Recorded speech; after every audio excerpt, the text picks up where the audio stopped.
আমার রব, আপনার উদ্দেশ্যে গুনাহগার বান্দার লেখা এক চিঠি। রমজান চলে এসেছে অতি সন্নিকটে। পরের রমজানে এই দেহে রূহ থাকবে নাকি জানি না। আগের রমজান থেকে শুরু করে এই রমজান অনেক গোপন পাপে নিমজ্জিত হয়েছে, যা শুধু আপনি জানেন। নিজেকে বিশ্বাসী হিসেবে দাবি করি, কিন্তু সব কর্ম অবিশ্বাসীদের মতো। নিজের আপন কেউ মেসেজ দিলে তা যত দ্রুত সম্ভব পড়ে ফেলি।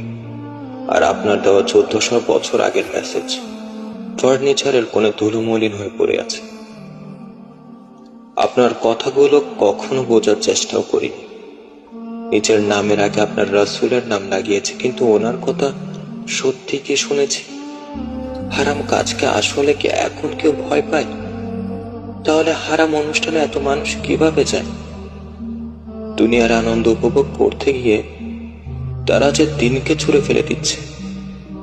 আমরা রবকে মানি, কিন্তু তার কথা শুনি না। নামাজ, রোজা, হজ, যাকাত তো দিই, কিন্তু হারামে নিজেকে জড়িয়ে। শয়তান এবং আমার নফসের শব্দ এখনো কানে আসে। এখন পাপ করেও পাপকে আর পাপের মতো দেখি না। নিজেদের অন্যদের থেকে আলাদা দেখানোর জন্য ডেভিল শব্দ ব্যবহার করে থাকি। কাউকে আপনার দিনের কথা বলে তারা হেসে উড়িয়ে দিবে। হুজুর, বয়স কত, কি জানোস? জানি না, আরো কত কিছু বলবে। যখনই আমি ভেঙে পড়ি, আপনার এই আয়াত মনে করি, হাসবুনাল্লাহু ওয়া নি'মাল ওয়াকিল।